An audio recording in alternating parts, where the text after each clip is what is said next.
お前だろ？うちの金を取ったのは。ふん、この貧乏人の盗っ人が。白状しやがれ。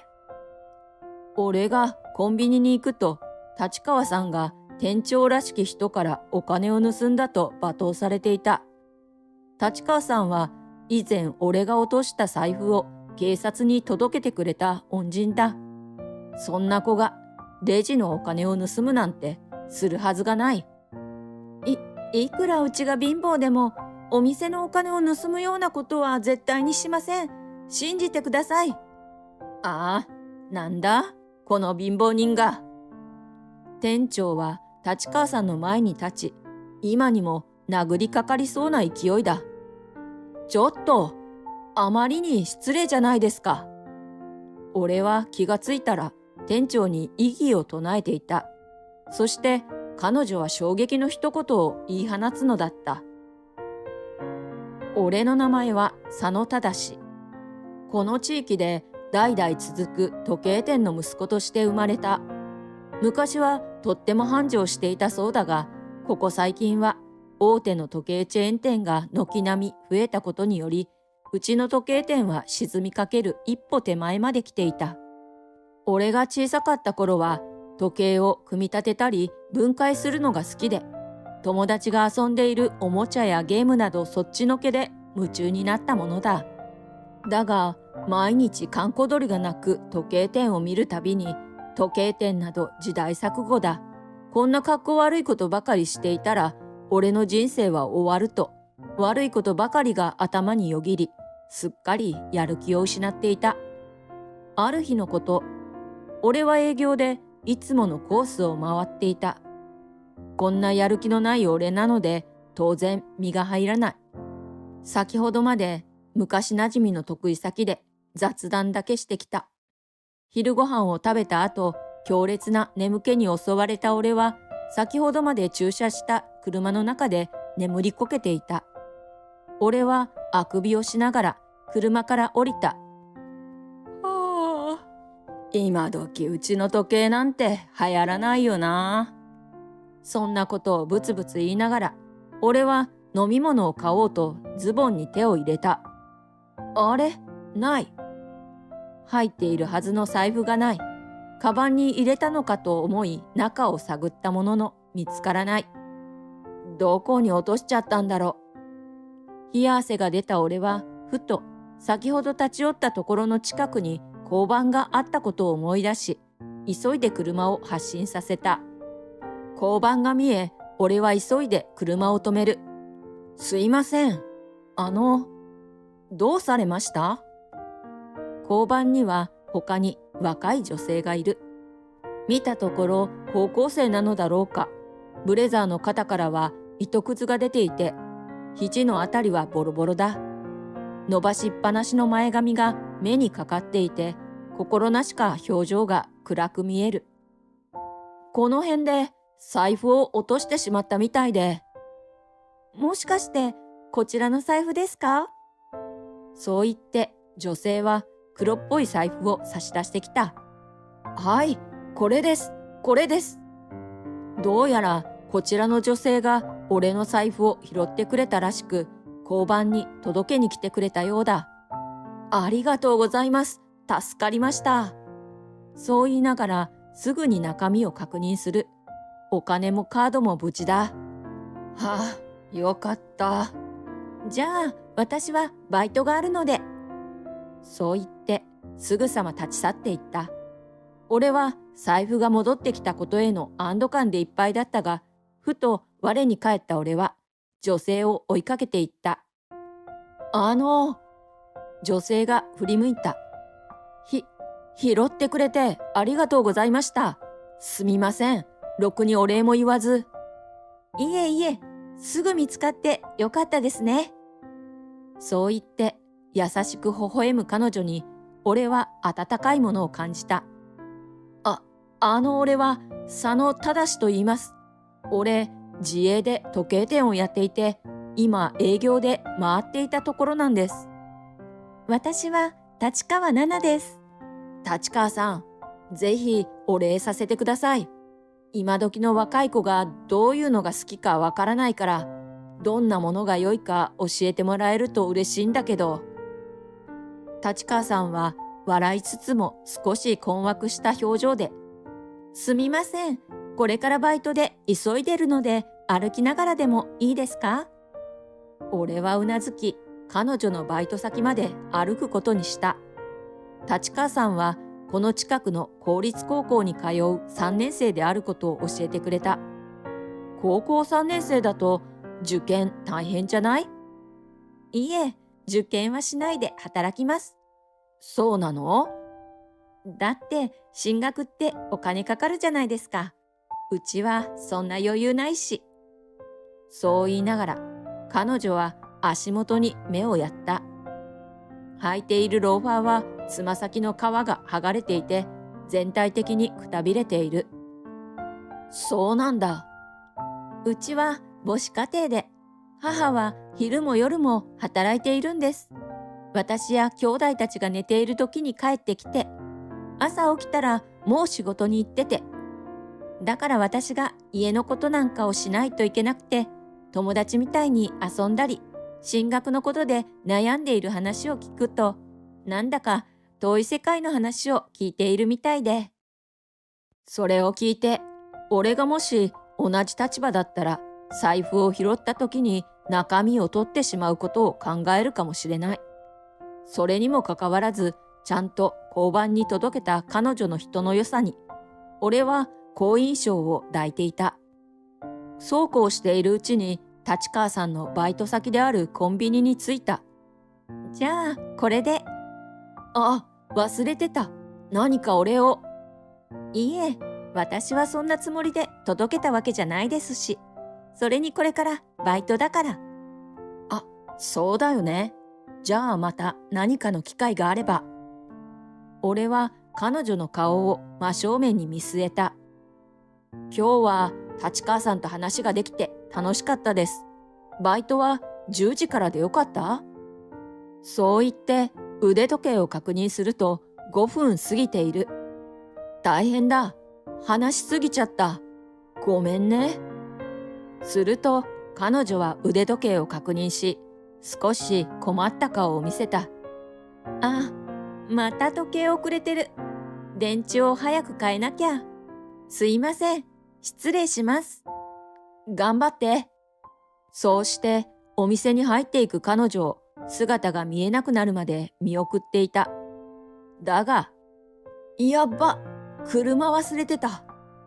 俺は回れ右をして来た道を駆け出していったのだ。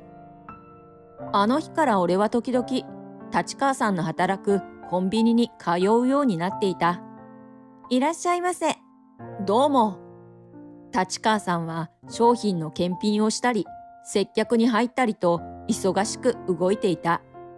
立川さんはこの間会った時とは別人のようにお店いっぱいに響く大きな声で誰よりも声を出したり、レジでは丁寧に一人一人にお辞儀をして接客をしていた。腕にはまだあの時の腕時計をしている。時計の電池交換できた？俺は缶コーヒーを手にレジで彼女に聞いてみた。いいえ、それが忙しくて全然。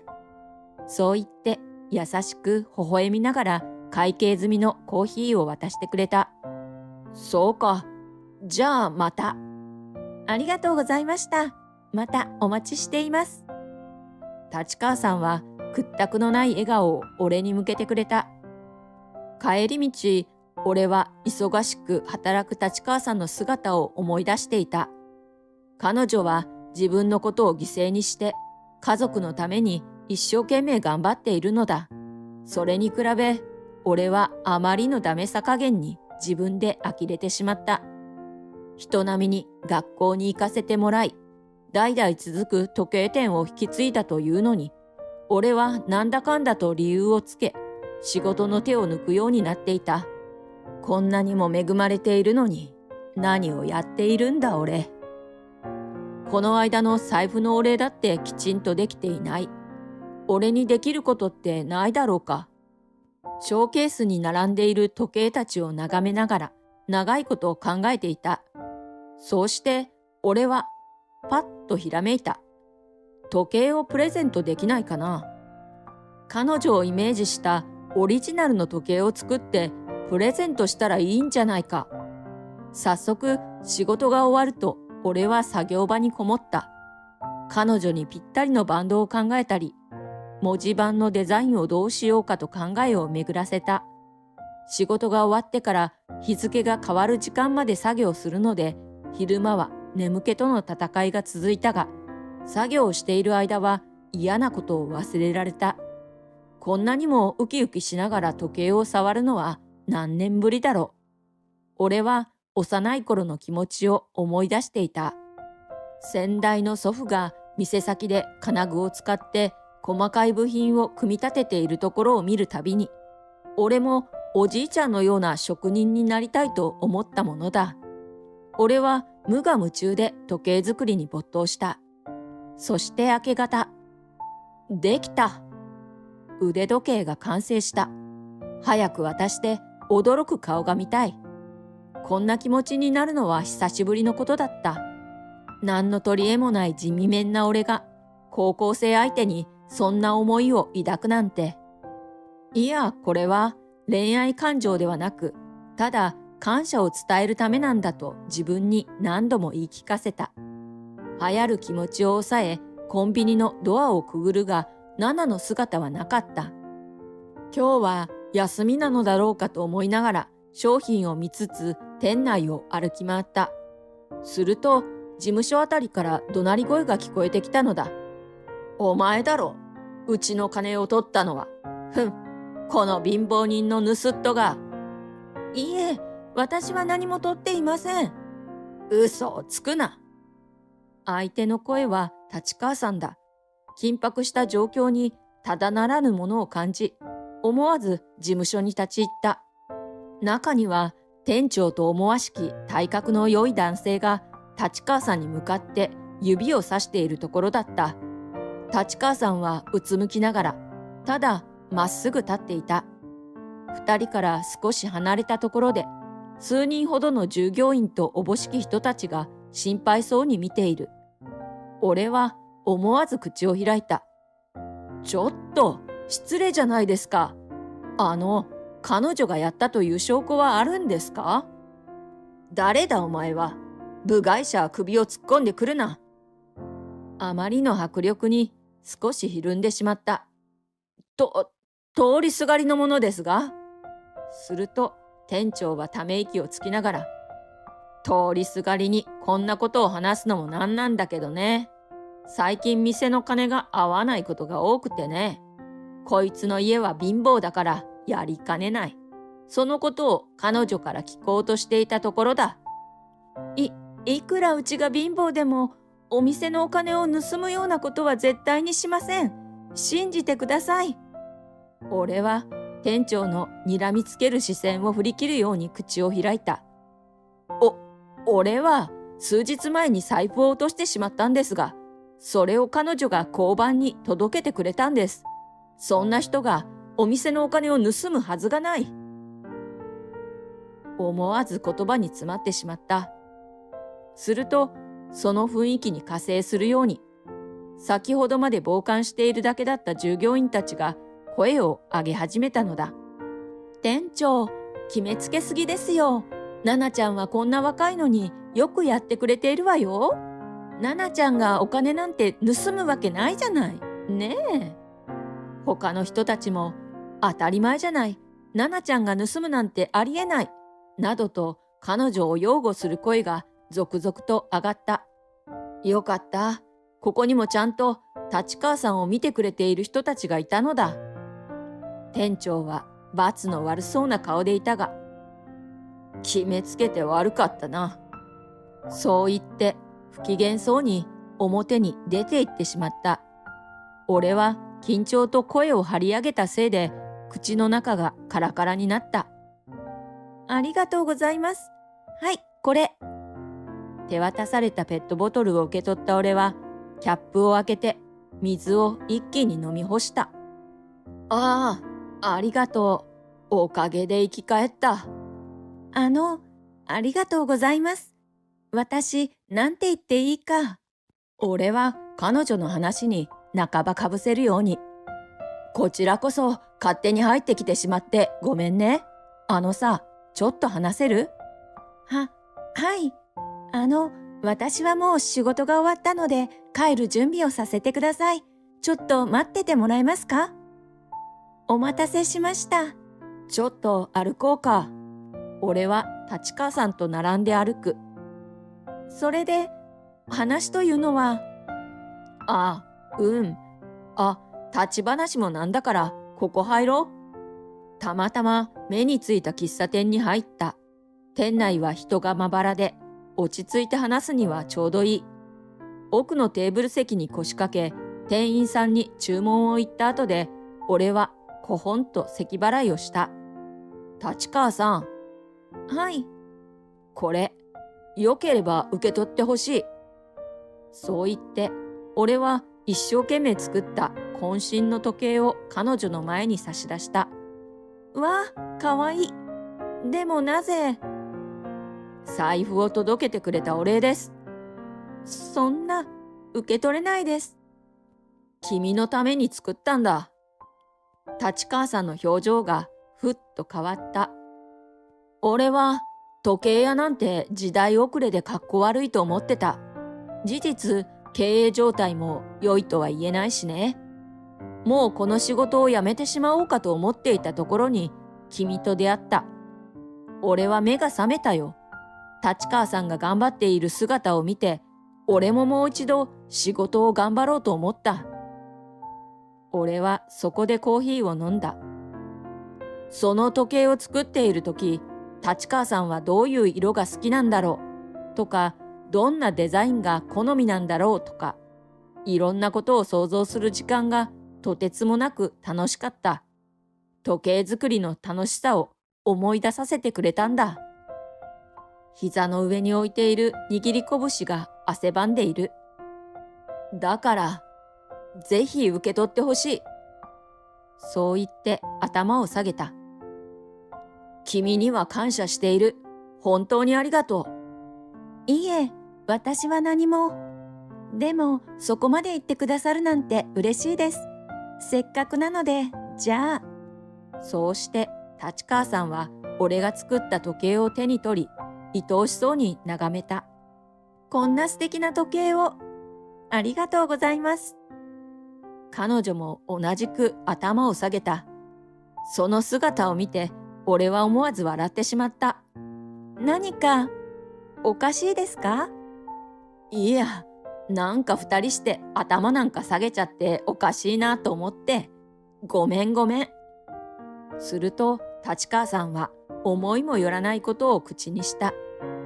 私、時計好きですよ。え？時間ってみんな平等でしょ？お金持ちでも貧乏でも。時間を前にするとみんな平等だと思うんです。平等。俺は時計店の息子でありながら時間のことをそんな風に考えたことなど一度もなかった。さっきのこと。私、泥棒に間違われていたでしょ？いつもそうなんです。何かあるとすぐに疑われる。私の家が貧乏だから。何か言おうとするも、ふさわしい言葉が何も思い浮かばなかった。うちは母子家庭だし、弟と妹はまだ小さいから、その日のご飯が食べられるかどうかの生活で、私もバイトはしているんですけど、なかなか厳しくて。ナナはそこでうつむいた。だが次の瞬間、無理やり笑顔を作り、水を思い切りよく飲んだ。はあ。でも、もうあのコンビニでは働けないから、次のバイト先探さなきゃ。弟や妹には私みたいに貧乏って言われて差別されてほしくないんです。だから私も頑張って働かないと。それを聞いて俺はずっと考えていたことを口にした。うちで働かないか？え？さっきも言ったように、うちは経営が芳しくなくて万全ではないんだ。だから今はバイトとしてしか雇えない。でも、ナナちゃんさえ良ければぜひ来てほしい。俺、昔みたいに店が繁盛するように一生懸命頑張るよ。それで経営が上向いたら必ず正社員になってほしい。え？でも私、時計のことなんて全く。立川さんは驚きと困惑が入り乱れた表情を見せる。修理とか細かい作業は今まで通り俺が引き続きやっていくよ。立川さんにはぜひ接客をお願いしたいと思ってる。立川さんがコンビニで頑張っている姿を見て、俺はすごい元気をもらったんだ。不愛想な俺なんかが店に立つより、立川さんのような子がいてくれた方が、若い世代や女性客にも来てもらいやすくなると思うんだ。どうかな？ゆっくりでいい。考えてみて。なんだかプロポーズみたいな雰囲気になってしまったが、ナナは見たこともない満面の笑みで、わかりました。私なんかでよければぜひよろしくお願いします。そこから俺は人が変わったかのように猛烈に働いた。だが今までのようなやり方では到底安価で機能性抜群を謳う大手メーカーには太刀打ちできそうにない。それで俺は経営のあり方を180度変えたのだ。今の時代、シンプルな時計はなかなか売れない。そこでナナに向けて作ったような完全オーダーメイドの時計を本格的に売り出すことにしたのだ。金額は決して安くはないものの、世界に一つしかない自分だけの時計という触れ込みでネットでの販売を始めた。SNS を中心に徐々に口コミが広がっていった。俺の手先の器用さを生かした緻密なデザインが若者を中心に爆発的なヒットとなり、うちの時計店は瞬く間に大人気店となった。今では某百貨店や大型モールからの出店依頼が絶えない。ここまでの道のりは何も俺の頑張りだけではない。ナナはバイトとして店に入ってきてくれたものの、働きぶりは目を見張るほどだった。今まで俺一人だった店におっとりとしたナナが加わってくれたことで、華やかな雰囲気となったことも、店を盛り返した一因と言っても過言ではなかろう。今では彼女目当てに店を訪れる人も一人や二人ではない。俺は嬉しさ半分、複雑な心境だ。ただしさん、商品はこれで全部です。こっちも OK だよ。準備万端だね。ナナちゃんは俺よりも細かく確認してくれるから助かるよ。今日は都内の百貨店のイベントで出店することになっている。担当者曰く、うちが出店することで百貨店の売り上げにも影響してくるのだという。朝早くから俺とナナは出店準備で大わらわだ。よーし、じゃあ出発だ。トランクを閉めて車に乗り込む。助手席にナナが座るたび、髪から香ってくるシャンプーの匂いが俺の心をくすぐってくる。実はこの瞬間が一番幸せな時間であることは誰にも秘密だ。私、嬉しいです。ただしさんとこうして仕事できるのが。ハンドルを握る俺の手汗が半端なかった。俺だって嬉しいに決まってる。俺もこの仕事やっててよかった。それもこれもナナちゃんのおかげだな。運転しているせいでナナがどんな表情をしているのかがわからない。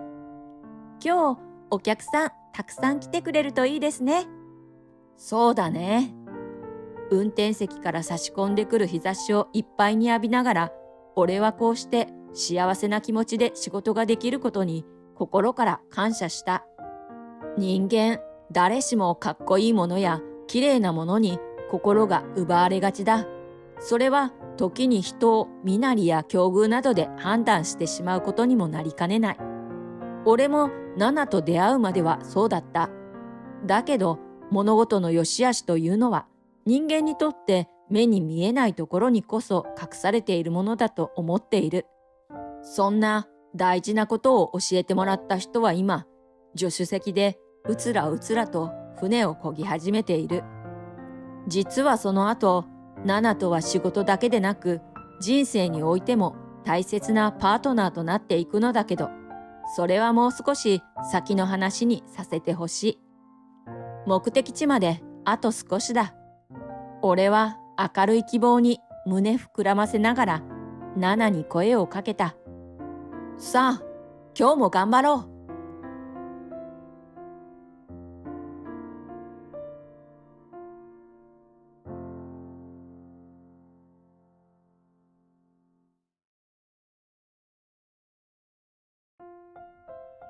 おい、聞いてくれ。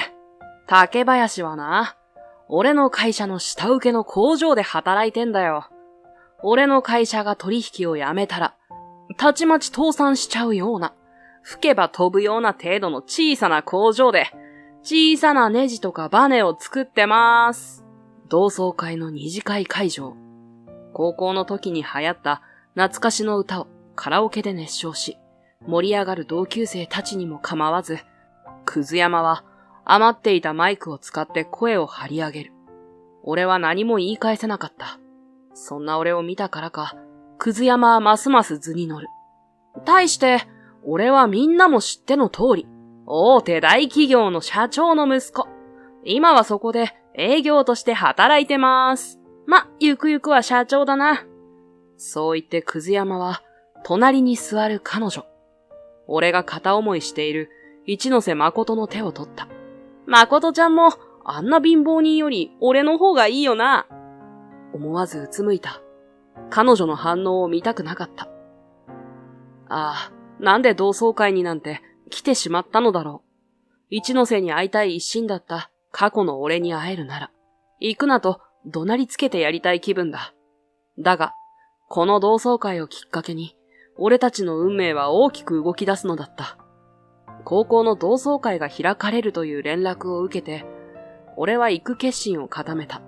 幹事にそれとなく聞いたところ、高校時代気になっていたクラスメイト、一ノ瀬誠も来ると言われたからだ。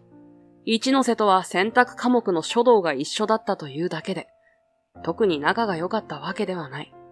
話したことも一度だけ。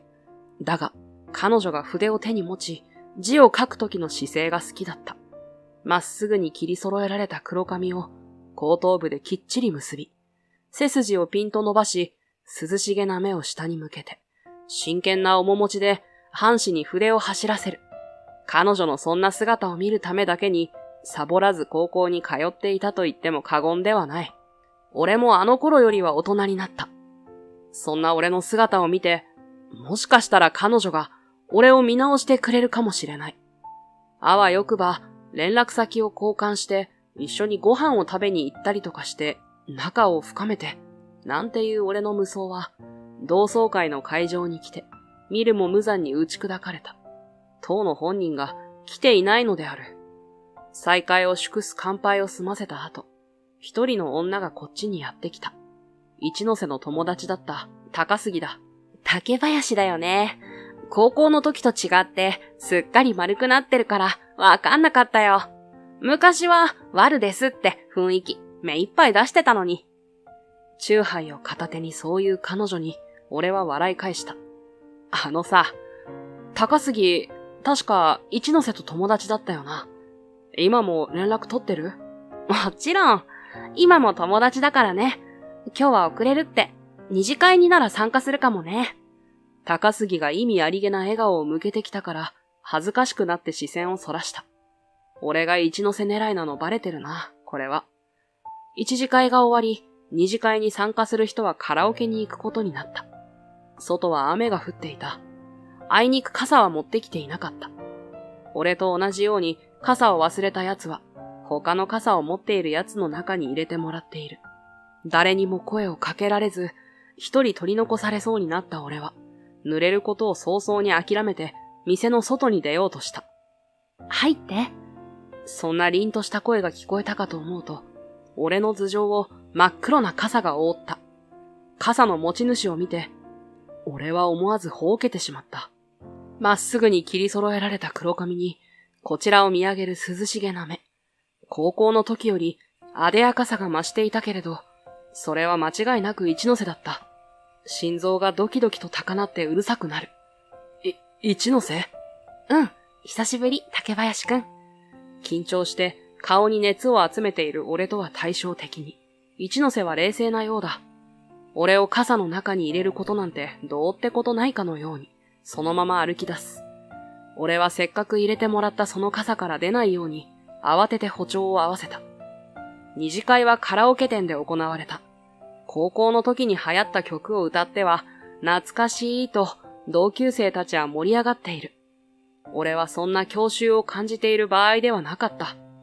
傘を半分貸してくれた一ノ瀬が、そのまま俺の隣に座ったからだ。隣から感じる控えめな熱に、俺は緊張しっぱなしだった。あわよくば仲良くなって、とか考えていた自分はどこに行ったのかと思う。時折俺をチラチラと見ていた一ノ瀬は、意を決したかのように、と声を出した。その時だった。誠ちゃん、一緒に歌おうよ。不意に明るいけどどこか妙にねちっこい声が聞こえたかと思うと、男が一人乱暴に俺たちの間に割って入ってきた。同級生のくず山だった。一ノ瀬が戸惑ったような顔を見せる。私、最近の歌はよくわからなくて。なに古い曲なら知ってるの？じゃあこの辺とかどう？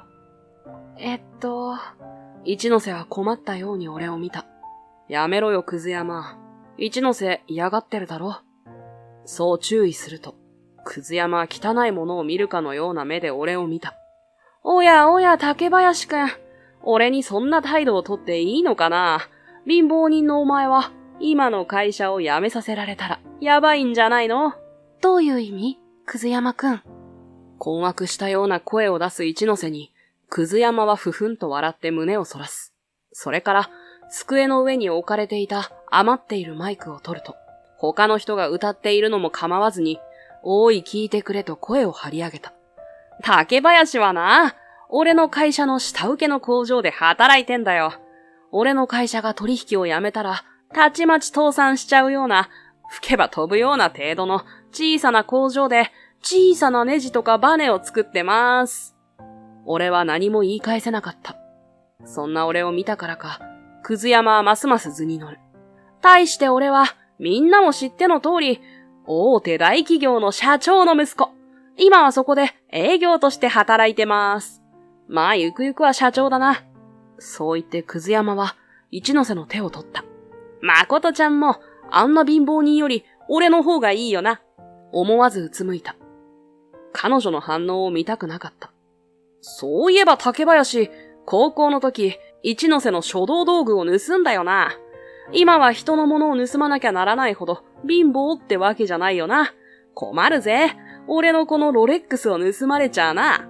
言いながらくず山は、左手首につけている金色の腕時計を見せびらかしてきた。盗まれちゃ困るなんて口だけで自慢したいんだろう。それよりもさっきのくず山の発言で、周囲の奴らが、ああと言って、思い出したかのように、俺を犯罪者を見るような目で見始めた。思わずため息が漏れる。高校の時、俺はだいぶ周りを無視して自由に生きていた。わかりやすく言い換えると、ぐれていた。そんな風に俺がぐれていた原因は母にあった。俺には兄がいた。兄はいわゆる天才というやつで、一度見たものは全部覚えていたし、運動も音楽も図工も教えられたことはその場ですぐできるようになった。対して俺は人並みだった。勉強も運動も頑張ってやっと少し上位に行けるような凡人だった。母は天才の兄を溺愛していた。俺は、それは仕方がないと達観していた。代わりに、父と兄が、俺がテストでいい点を取ったり、体育で活躍したりすれば褒めてくれたから。この時はまだ頑張れた。ところが、俺が小学校6年の時、兄と父が亡くなった。俺と一緒に父の車に乗って塾へ向かっている途中で事故に遭ったのだ。俺だけが助かった。その事実を母はどうやら受け入れられなかったようだ。お兄ちゃんみたいになりなさい。兄と父が寝かされている薄暗い霊安室で、母はそう俺に詰め寄った。俺はうなずくしかなかった。父と母の両親はどちらもすでに他界していて、他に頼れる親戚もいなかったから、俺には家族と言える人はもう母しか残されていなかった。だけど俺は凡人だから、兄のように勉強も運動も何もかも人より秀でるためには努力しなければならなかった。その努力を母に見られると、お兄ちゃんはそんなことしなかったと、金切り声で怒鳴られるから、俺は母の目を盗んで、それをするしかなかった。案の定、そんな生活は長くは続けられなかった。高校受験で俺は失敗した。この地区で一番偏差値の高い高校を受験したのだが、見事に落ちた。お兄ちゃんならトップ通過したのに、やっぱりあんたはお兄ちゃんなんかじゃないんだわ。母は当たり前のことをヒステリックに俺にぶつけた。それからは俺はいないものとして扱うようになった。母に無視され始めたことへのストレスと、今まで兄のようになろうと無理をしていた反動で、俺はぐれた。兄とは真逆の人間になってやろうと、高校はこの地区で真ん中ぐらいの偏差値のところに通うようになったが、そこで一番成績も素行も悪い生徒になった。髪は俺の好きな青色に染めて、耳にピアスをつけて、制服はいつもボタンを閉めず、中に着ている派手な色のシャツを見せつけるようにしていた。生徒指導の先生に何度注意されようがお構いなし。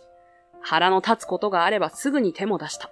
授業も真面目に受けず、宿題なんか絶対しない。実技教科はもちろんサボる。そんなだから、同級生はみんな、俺に近づかなかった。一ノ瀬も母子家庭だと知ったのは、入学して1ヶ月が経った。ある日の放課後だった。放課後は生徒で手分けをして、掃除をしてから帰らないといけないのだが、俺はもちろんサボった。口笛を吹きながら下駄箱に向かっていると、そこにはすでに女子が2人いた。あれ？あんた、今日ゴミ捨て当番じゃなかったの？用事あるって言って、一ノ瀬さんに頼んだ。一ノ瀬さんって学級委員長になった子だよね。仲いいの？中学で一緒だったんだ。あの子中学の時から優等生ぶってんの。母子家庭だから父親に飢えてるのかな。男の先生に気に入られようって必死なのがバレバレ。あまりにも不愉快になったから、俺は下駄箱を蹴った。でかい音にびっくりした女子2人は、俺を見て顔を青くする。優等生ぶってんじゃなくて、優等生にならざるを得なかったかもしんねえだろ。女子は俺の言葉に何も返さず、そそくさとその場を後にした。そのことにますます苛立って、下駄箱に乱暴に上履きを放り込んで校舎を出た。そんなことがあってから、俺は一ノ瀬を目で追うようになった。同じ母子家庭というのが気になったからだった。が、選択科目の書道で、彼女が真剣に筆を走らせる姿に惚れ込んでしまうのに、そう時間はかからなかった。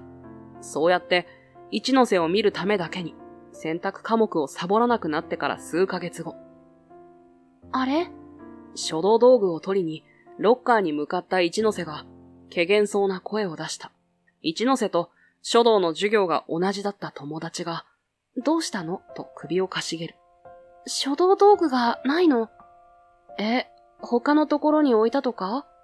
いや、私、ここにしか置かないはずなんだけど。俺も書道道具を取ろうとロッカーにいたから、その会話が聞こえた。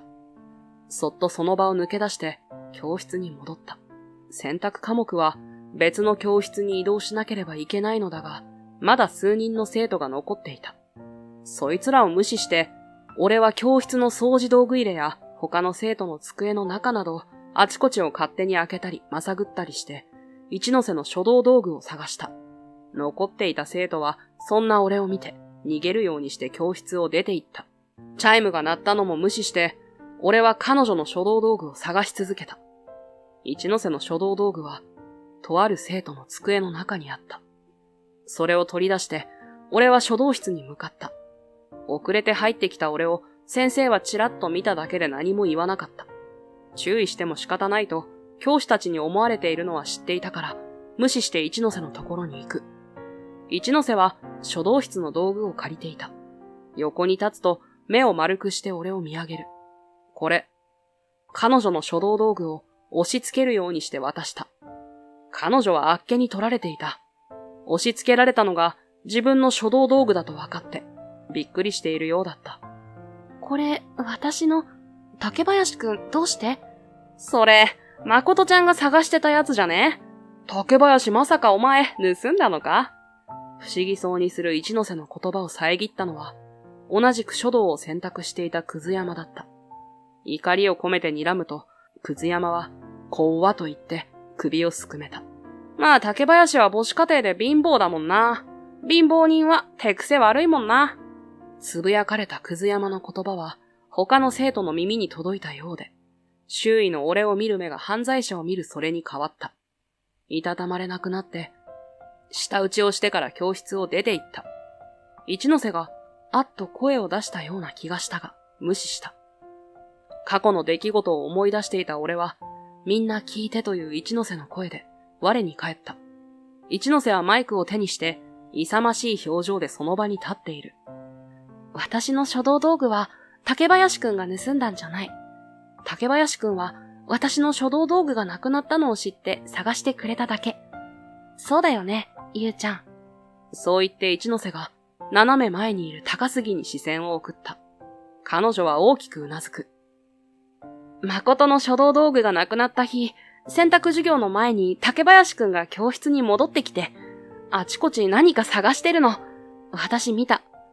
あの時は竹林くんが怖かったから、すぐに教室を出て行っちゃったけど、あれは誠の書道道具を探してたんだよね。俺はうなずいていいものかどうか迷った。が、高杉の発言で空気は俺を見直すようなものに一変する。それを躍起になって壊そうとするのはくず山だった。いやいや、探すふりして自分が盗んだものを返しただけだろ。いい加減にしろよ、くず山。だいたい竹林が盗んだって空気になったの、お前のせいだろ。お前が急に竹林が母子家庭だとか貧乏人だとか言うからさ。それを聞いて偏見の目で見ちまった俺たちも悪いけどさ。同じ書道を選択していた男がそう言うと、みんながうなずいた。そして、俺を見て口々に、ごめん竹林、今更って思うかもだけど、と謝罪してくれた。呆然とするくず山を避けて、一ノ瀬が俺の前に立った。そして、頭を下げる。ごめんなさい。私ずっと謝りたいと思ってたの。竹林くんが盗んだんじゃないって分かってたのに、訂正できなかった。そんな一ノ瀬の言葉に、俺は胸をじんとさせた。一ノ瀬が、俺が盗んだんじゃないって当時から信じてくれていたことが嬉しかった。同時に、高校時代に感じていた彼女への恋心が、再び頭をもたげ始める。仲良くしてほしいと言うなら今だ。一ノ瀬、さ、よかったら俺と連絡先を。そこでも俺の邪魔をしたのは、くず山だった。何？誠ちゃんと連絡先交換する気？ちょっと誠ちゃんに優しくされたからって、調子に乗ってんじゃねえぞ、貧乏人が。誠ちゃんはな、俺と結婚するんだよ。なあ、誠ちゃん。周囲がどよめき、高杉が、そうなの誠と、驚いたような声を出す。一ノ瀬は黙ってうつむいていた。俺は頭をぶん殴られたかのような衝撃を受ける。竹林お前、誠ちゃん狙ってたのかもしんねえけどさ、お前みたいな貧乏人が、誠ちゃんと結婚なんてできるわけねえだろ。くず山の高笑いが頭にガンガンと響く。その後の記憶はひどくおぼろげだった。どうやって会社の寮まで戻ったのか覚えていない。眩しい朝日と時計のアラームで目を覚ますと、俺の周りにはビールやチューハイの缶が大量に転がっていた。体を起こすと頭がひどく痛む。一ノ瀬がくず山と結婚するという事実にショックを受けて、やけ酒をしたことは明白だった。ぐらぐらする頭を押さえつけて、俺は仕事に向かった。だがそんな状態で仕事なんてするもんじゃなかった。俺は手を滑らせて、ネジを大量に詰め込んだ箱を足に落としてしまった。すぐに病院に運ばれた。足の甲を骨折していると診断され、入院が決まった。病院へ駆けつけてくれた工場長は、そのことを聞いて、大きく息を吐いた。思わず体をこわばらせると、工場長は、ああごめん、と言った。君に呆れたわけではないから、安心してほしい。その言葉に自然と胸を撫で下ろしていた。君がこんな事故を起こすなんて珍しい。何かあった？昨日は高校の同窓会に行くと聞いていたけれど。病室の準備を待つ間、工場長にそう聞かれて、俺はうつむくしかなかった。好きな女に振られてやけ酒なんて言えない。高校といえば、君の髪が青かった頃だね。あの時の君には驚かされたよ。工場長は心配そうにしながらも、どこか懐かしむように俺を見ていた。工場長と出会ったのは、俺がまだ高校に通っていた頃だった。その日の俺は、学校に行ったのはいいものの、なんだかつまらないという理由だけで、昼前には学校を出た。家にも帰りたくなくて、あてもなくブラブラしていたとき、急に雨が降り出した。コンビニに寄ってビニール傘を買おうと手を伸ばす。同じように傘に手を伸ばしたのが工場長だった。工場長はびっくりしたように手を引っ込めて、どうぞと俺に傘を譲った。傘は一本しかなかったのだ。俺は工場長を眺めた。その時の工場長はスーツを着ていた。急な雨でスーツは濡れていた。が、持っているカバンは濡れていなかった。濡れないよう大事そうに抱えていた。いらねえ。おっさんが使え。そう言って、俺はコンビニを飛び出した。工場長がちょっと君と呼び止めているのが聞こえたけど、逃げるようにして走っていった。そして翌日、俺は風邪をひいた。が、その日は書道の授業があったから、熱っぽい体に鞭打って学校に行った。書道は4時間目だったから、それが終わると、俺はふらふらと学校を後にした。その帰り道で、作業服を着た工場長に再会した。工場長はしんどそうな俺を見て、目を丸くすると、家まで送ってくれた。それどころか、家に誰もいないのを見ると、看病をしてくれた。台所を借りるよと言って、工場長は温かいお粥を作って持ってきた。湯気の立つそれに、俺はしばらく手をつけなかった。なんで見ず知らずの俺の看病なんかしてんだよ。突っぱねるようにそう言ったけど、工場長は気にしていないようだった。昨日は傘を譲ってくれて、本当に助かった。工場の命運がかかった大事な商談に向かう途中だったんだ。だから君にお礼がしたくて探していたんだよ。青い紙だからすぐに見つけられてよかった。そう言って工場長は軽く笑った。その笑顔になんだか安心してしまった俺は、お粥を口に運んだ。美味しかった。人が作ったご飯を食べるのが久しぶりなことを思い出して、涙をこぼした。大丈夫？心配そうにする工場長に、俺は自分のことを話した。小学生の時に、父と兄が亡くなって、母に兄のようになるよう言われました。兄は天才だったから、母は俺なんかよりも兄の方を愛してたんです。母のために俺は頑張って兄のようになろうとしました。でも無理でした。どれだけ頑張っても母は俺のことを認めてくれませんでした。いっぱい頑張ったけど、俺は兄にはなれませんでした。会って間もない人にそんな話をするなんて、俺は熱で心が弱ってたのだろう。それにずっと誰かに聞いて欲しかった。俺が辛かったこと。工場長は真摯に俺の話を聞いてくれた。そして話し終わった俺の頭を優しく撫でて、よく頑張ったと言ってくれた。父と兄が同じようにして褒めてくれたのを思い出して、俺はまた泣いた。それ以来、工場長は時々俺の様子を見に来た。隣町からわざわざ来ていることを知って、工場にいなくていいのか聞くと、社員はみんなしっかりしてるから、僕が 1,2 時間ぐらい抜けても問題ないと笑った。社員を信用しているいい工場長だと感じた。工場長は、俺が学校に行かなかったら叱り、誰かと喧嘩すると心配そうにした。工場長に出会ってから、ちょっとずつ勉強するようになった俺を褒めてくれた。進路を決めるとき、俺は工場長の下で働きたいと彼に言った。いいのか？もちろん優しくて努力のできる君が入ってくれるのは嬉しいけれど、僕は君を本当の息子のように思っている。君はこれまでもう十分に頑張ってきた。これからは君の望む君らしい人生を歩んでほしいと僕は思っているんだよ。俺は胸が熱くなるのを感じ、ますます彼と一緒に働きたいと思った。お願いしますと再度頭を下げると、工場長は分かったよと言ってくれた。ただし、一つ条件がある。うちの会社の寮に入りなさい。君は、母親から離れるべきだ。その条件を、俺はすぐに飲んだ。母には大学に行かずに働くことと、その会社の寮に入ることを伝えたけど、何の反応もなかった。入院生活は退屈だった。そんな俺に工場長が本を貸してくれた。たまにはこういうのも読みなさい。そう言って渡されたのは小説だった。短編集だったから、普段本を読まない俺でも、なんとか読み進めることができた。今読んでいるのは、中学生の少年が、ある雨の日に書道教室帰りの公園で、不思議な少女と出会う話。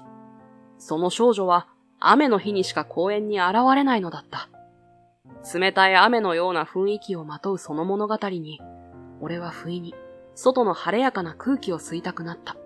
本を膝に置いて、車椅子を動かして庭に出る。少し段差があったせいで、本を落としてしまった。拾おうと腰を曲げたが、それより早く、白くて綺麗な手が本を拾った。その手には見覚えがあったので、俺は驚いて顔を上げる。そこにいたのは一ノ瀬だった。病院に、しかも地元から離れたここに、彼女がいることが予想外すぎて、俺はほうけたように彼女を見つめた。奇遇だね。そう言って本を返してくれた一ノ瀬に、俺は何も言えないままうなずく。彼女は病院から支給される病衣を着ていた。入院しているのだろうか。足骨折したの？仕事中にドジしちゃって。一ノ瀬はと聞こうと思ったけど、なんとなくはばかられたのでやめた。少し話いい？小首をかしげてそう問う一ノ瀬に、俺はうなずいた。一ノ瀬が、俺の車椅子を押して、庭にあるベンチの横に止める。それから一ノ瀬は、そのベンチにゆっくりと腰をかけた。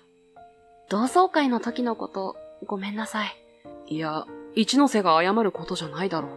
お前は何も悪いことしてない。そう言うと、一ノ瀬はどこか安堵したような表情を浮かべた。それから、何か言いたげに、口を開いたり閉じたりを繰り返す。首をかしげると、彼女は意を決したように、スマホをポケットから取り出した。あの時、竹林くん、私と連絡先を交換しようって言いかけてくれてたんだよね。それ、まだ有効かな？上目遣いに尋ねられて、俺は胸を躍らせた。もちろんと答えて、急いでスマホを取り出す。連絡先に、一ノ瀬誠という名前が入ったのを見て、俺は思わず口元を緩めてしまった。竹林くんは、どれぐらい入院するの？私は2週間の予定なんだけど。俺は1週間。入院始めたのが2日前だから、あと4日かな。4日か。ねえ、入院中こうやってお話ししない？私やることなくって。ああ、もちろん。俺も暇だったし。そうして残りの4日間、俺は一ノ瀬と昼飯を食べた後の数時間ほどを一緒に過ごした。一ノ瀬と会話が続くか不安だったが、それは杞憂だった。お互いに話したいことが次々と出てきた。特に話題になりがちだったのは、母子家庭ならではの苦労話。お母さんが働きに出なきゃいけないでしょ？仕事で疲れてるお母さんに、それ以上の心配をかけたくなくて、私、いい子でいるように頑張ってたんだ。一ノ瀬は真面目だったからな。俺は反対にグレちゃったけど。それだって、竹林くんなりの理由があったんでしょ？一ノ瀬が俺を見上げる。だけど俺は、母の話を彼女にする気はなかった。一ノ瀬がなんで入院しているのかわからないけど、彼女の心をさらに重たくしたくなかったのだ。俺が話さないと見て取ったのか、一ノ瀬が話を続ける。そのお母さん、去年亡くなっちゃったんだ。他に親戚もいなくて、一人ぼっち。それは、気の毒だったな。今は、この辺りに住んでいるのか？うん。いろいろあって会社も辞めちゃって、最近こっちに来たの。いろいろの部分を、一ノ瀬は話すつもりはなさそうだった。俺も母の話はぼかしているし、これでおあいこってことでいいかと思う。4日後、予定通り俺は退院することになった。一ノ瀬が病院の入り口まで見送ってくれる。無事に退院できてよかったね。そう言って、一ノ瀬は笑顔を浮かべた。けれど、それは無理やり作ったみたいな、どこか寂しさの含んだものだった。だから俺は、一ノ瀬をまっすぐに見ていった。見舞いに行くよ。一ノ瀬が退院するまで、毎日。すると一ノ瀬は、びっくりしたように目を丸くした。それから、口に手を当てて笑う。うん、待ってる。でも、無理はしないでね。大丈夫。元気よく返事をしてから病院を後にする俺に、一ノ瀬は今度は満面の笑みで手を振ってくれた。それから数日後、毎日病院に足を運ぶ俺に、一ノ瀬があさって退院することが決まったと教えてくれた。その吉報に、俺は胸を弾ませた。よかったな、一ノ瀬。その日は俺、有給取って荷物運ぶの手伝うよ。そんなに荷物ないから大丈夫だよ。でも、そうしてくれるなら、その後でお祝いしない？お祝い？うん。私と竹林くんの退院祝い。いいな、それ。賛成。そうやって、和気あいあいと話している俺たちの間に、黒い影が差す。その正体はクズ山だった。探したよ、誠ちゃん。まさかこんなところで入院してるなんてね。さっきまで明るかった一ノ瀬の顔が、一気に曇る。クズ山くん、どうして？それよりも竹林、お前がなんで誠ちゃんと一緒にいるんだよ。邪魔だ。帰れ帰れ。ふと、一ノ瀬がクズ山と結婚するという話を思い出して気が塞がった。今まで考えないようにしていたのだ。口を結んだまま病室を後にしようとした。が、服の裾を一ノ瀬に引っ張られる。帰らないで。一ノ瀬の目にはうっすらと涙が溜まっていた。何か訳ありだと察する。クズ山、ちょっといいか。クズ山の腕を掴んで、俺は無理やり廊下に出た。なんだよ、痛いな。折れたらどうすんだ？貧乏人のお前には慰謝料払えねえだろ。ここは病院だ。静かにしろ。それよりお前、一ノ瀬を探してたってどういうことだ？婚約者ならここに入院してるって連絡来てるだろ。クズ山は何も言わず奥歯を噛み締める。そんな彼の態度に俺は眉を潜めた。なあお前、もしかして一ノ瀬と結婚するって嘘なんじゃないだろうな。嘘じゃねえ。誠ちゃんはお母さんも亡くして一人ぼっちだ。俺と結婚すれば将来安泰だろ。俺は誠ちゃんのために結婚してやるって言ってんの。上から目線の言い草に腹が立った。一ノ瀬のためって言うけど、お前彼女の気持ちを確認したことあるのか？誠ちゃんだって俺と結婚したいに決まってる。今まで俺の誘い断ったことないもん。そうだろうかという疑問が湧いてくる。同窓会の時、クズ山と一ノ瀬が結婚すると聞いた時は真に受けた。が、さっき涙目で俺を引き止めた彼女を見てしまった後では、とてもクズ山と結婚したいと思っているようには見えなくなっていた。クズ山はこの場を去るつもりは毛頭ないようだった。仕方がないから、奥の手を出すことにした。帰れ。じゃないと、一ノ瀬の書道道具がお前の机から出てきたこと、彼女に言うぞ。するとクズ山は顔を青くして息を飲んだ。そんなクズ山を見て、いい機会だからと、俺はずっと疑問に思っていたことを聞いてみることにした。お前、なんで一ノ瀬の書道道具を盗んだんだ？嫌がらせか？クズ山は首を横に振って、俺を睨みつける。お前さえあれを見つけなければな。誠ちゃんの書道道具を見つけてやったのは俺だったんだよ。そしたら、誠ちゃんに恩を売れたのに。俺は呆れてしまった。こいつは今も昔も、一ノ瀬に恩を売って、彼女を得ようとしかしていない。こんな奴を彼女に二度と近づけてはならないと、拳を握りしめる。今すぐ帰るんなら、書道道具のこと、一ノ瀬に言わないでおいてやるよ。できるだけドスの効いた声を出して、じろりと睨むと、クズ山は冷や汗を垂らして、冷えと小さな悲鳴を上げる。そして、逃げるように去っていった。くず山の背中を見送った後、一ノ瀬のところに戻った。くず山くんは？帰ったよ。そう告げると、一ノ瀬はあからさまにほっと胸をなで下ろした。くず山くんとは、高校を卒業した後もたまに連絡を取り合っていたの。まあ、向こうが勝手に連絡してきてたんだけど、お母さんが、お金持ちのくず山くんと私が仲いいのを喜んでたから、無限にもできなくて、そのお母さんが病気になった時に、くず山くんの会社ならフレックスタイム制を導入してるからって誘われて、入社することになったの。それはありがたかったけどね。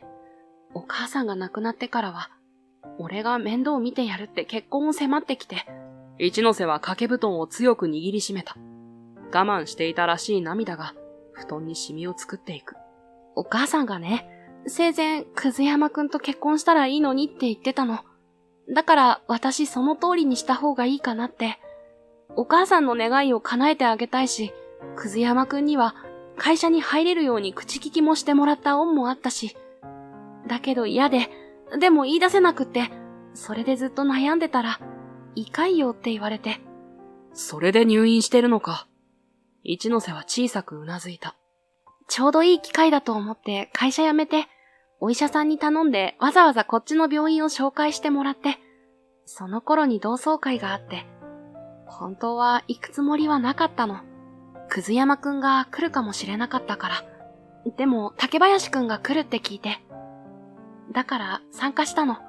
当日も結局迷っちゃって、一次会はすっぽかしちゃったけど。一ノ瀬が俺を見上げた。その真剣な目に俺の胸が高鳴る。竹林くんにあの時のことを謝りたかった。それもあった。けど、竹林くんのことが好きだったから。だから会いたかったの。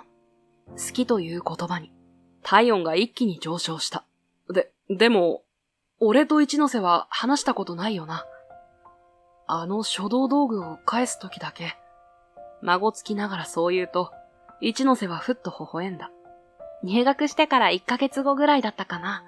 前にも言ったように、私いい子にしてなきゃって思ってたから、クラスの子に頼まれ事しても断れなかったの。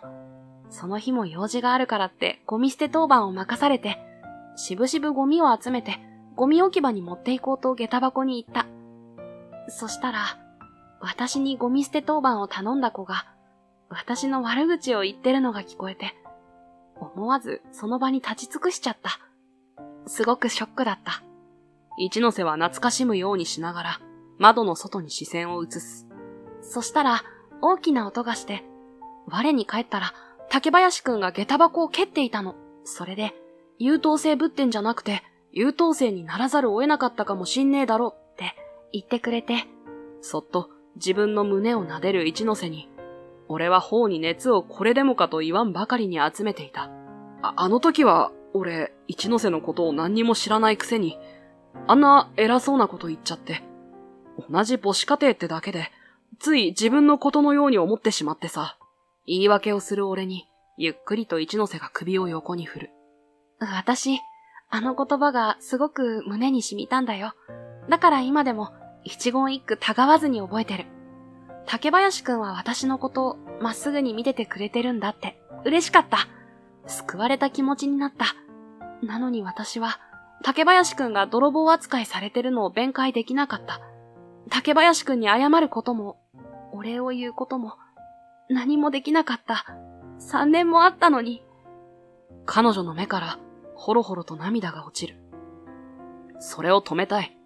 そんな思いで、俺は一ノ瀬を抱きしめた。そんなに気負わなくていいんだよ。俺はあの3年間、一ノ瀬がいたから高校に通えてたんだ。書道の時間に真剣に筆を走らせてる一ノ瀬を見ていたら、嫌なことなんか全部忘れられた。あの時間だけは、ただただ綺麗な一ノ瀬に見惚れているだけでよかったから。一ノ瀬の方にも熱が宿っていくのを間近で感じ取ることができた。好きだ。俺も一ノ瀬がずっと好きだった。そう告げると、一ノ瀬は嬉しそうに俺の胸に顔をうずめる。そして背中に手を回して強く抱き返してきた。俺は受付の人に頼んで、くず山が来ても一ノ瀬に面会させないようにした。付きまとわれていると言えば、受付の人はすぐに許可してくれた。その後、俺は再び彼女の元に戻った。くず山がもう面会に来れないようにしたことを伝えると、彼女はありがとうと安心したようにお礼を言う。俺は思い切って彼女に言った。なあ、一ノ瀬、聞いてくれないか。俺の母さんの話。彼女はすぐにうなずいてくれた。ぽつりぽつりと天才だった兄が父と事故で亡くなったこと。母が俺に兄のようになるよう強要したこと。そのせいで俺がぐれてしまったことを一ノ瀬に話した。一ノ瀬は真剣な面持ちで俺の話を聞いてくれた。話し終わると俺の手をそっと優しく両手で包む。そんな竹林くんだから、私のことまっすぐに見ててくれたんだね。一ノ瀬はそう言って微笑んだ。母のためにと必死になっていた過去の俺を、一ノ瀬が優しく抱きしめてくれたような気がして、今度は俺が泣いてしまった。翌日、俺は工場長に話したいことがあると言って、時間を取ってもらった。俺の同級生が仕事先を探しているんです。うちで雇ってもらえませんか？高校の時は3年間ずっと学級委員長を務めていたようなすごく真面目な子なんです。頭を下げてお願いすると、工場長は思案するように腕を組んだ。その子は君の好きな子かな？突然そんなことを言われたもんだから、俺は顔から火が出るかと思った。そんな俺を見て、工場長が愉快そうな笑みを浮かべる。それはまあ置いておいて、君の紹介ならいい人なんだろう。履歴書と職務経歴書を持って面接に来るように伝えてくれないか？ありがとうございます。飛び上がるような気持ちで、俺は工場長にお礼を言った。そうして退院してから1週間後には、一ノ瀬は俺の勤める工場で事務員として働き始めた。一ノ瀬が入社してから1ヶ月が経った頃、取引先に会うからと工場長に言われ、ついて行ったのは、くず山の父親が社長を務めている会社だった。しかも、商談相手がくず山だった。くず山は、俺を見るなり顔をしかめた。工場長、なんでこいつも連れてきたんですか？今後の勉強のためです。それより、お知り合いですか？高校の時一緒だったんですよ。知ってます？こいつ、当時すごく悪だったんですよ。髪も青く染めて、ピアスも開けて、授業はサボりまくりで成績も最下位。こんなやつ、首切った方がそちらのためだと思いますがね。応接室のソファーの背もたれにくつろぐようにして、身を預けるくず山は、俺をあざけるような顔をして笑う。そんなくず山に、工場長は、そうですねと相槌を打つ。そちらのおっしゃる通り、切ろうと思います。記者との取引を。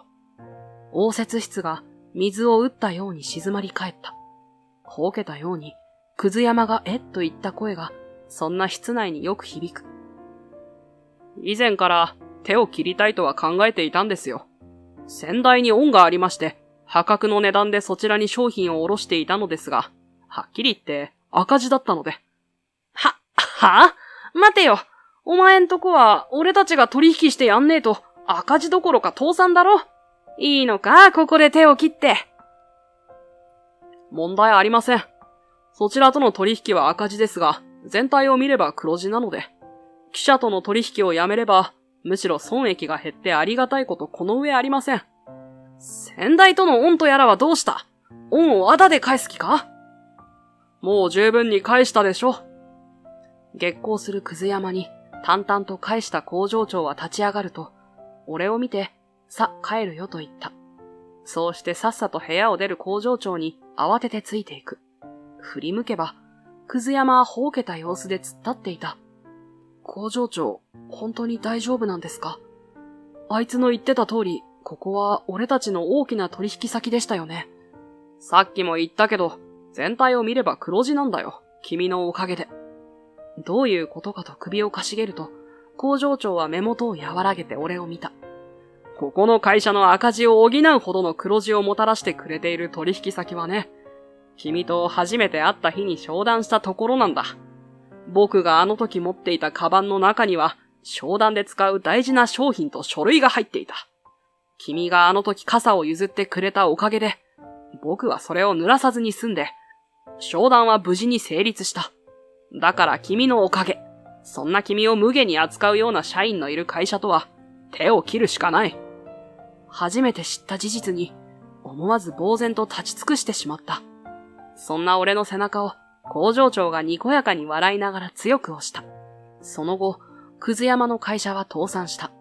破格の値段で仕入れていた俺たちの会社の商品に頼りっきりだったから。取引を打ち切られて回らなくなってしまったとか。くず山の父親が借金返済に追われているため、今のくず山は貧乏人と言ってもいい状態になっているらしい。そう教えてくれたのは高杉だった。俺たちの会社は損益が減って余裕ができたおかげで、新しい事業に取り組むことにした。そのチームリーダーを俺が担うことになったのだが、以前からうちの会社の商品は品質がいいと評判だったこともあり、その新事業は大成功。おかげで業績もますますアップして、工場は大きくなった。いいことずくめだ。いいことは工場だけでなく、俺にも起きた。新事業の成功を評価されて、俺は次期工場長になることを確約された。次期工場長になることを決めた日、俺は一ノ瀬にプロポーズした。一ノ瀬は涙を流しながらうなずいてくれた。今は仕事と結婚式の準備で目が回るように忙しい。が、とても幸せだ。結婚式に招待する人を決めているとき、不意に一ノ瀬が言った。私、お母さんを呼びたい。お母さんって、俺の？神妙にうなずく一ノ瀬に、俺は動揺した。呼んでも来ないよ絶対。そんなことないよ。思わず出てしまったらしい大きな声に、一ノ瀬が慌ててごめんと言う。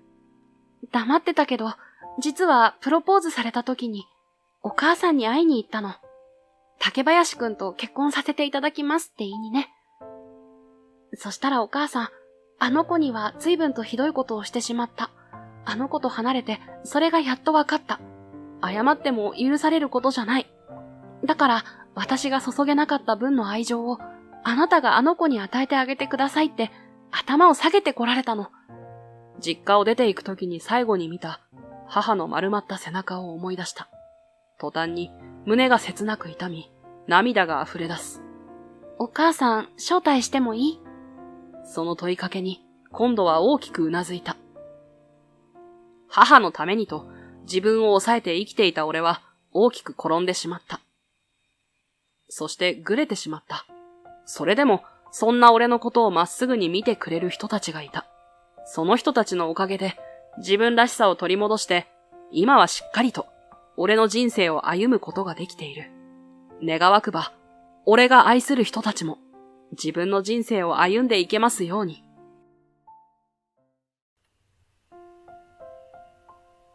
これで見合い話も流れるぞ。よかったなあ。俺に左遷を言い渡した部長は、直後にそう言い放った。新たな部長の下で、理不尽な命令に四苦八苦していた俺。その最中、断れない相手から持ち込まれたお見合い話。お見合い相手は、どうして自分が、と言いたくなるような美人だった。ねえ、いいでしょ？私にしない？彼女は、なぜか積極的に迫ってきた。予想外の事態の連続に困惑しきりの俺は、まだ知らなかった。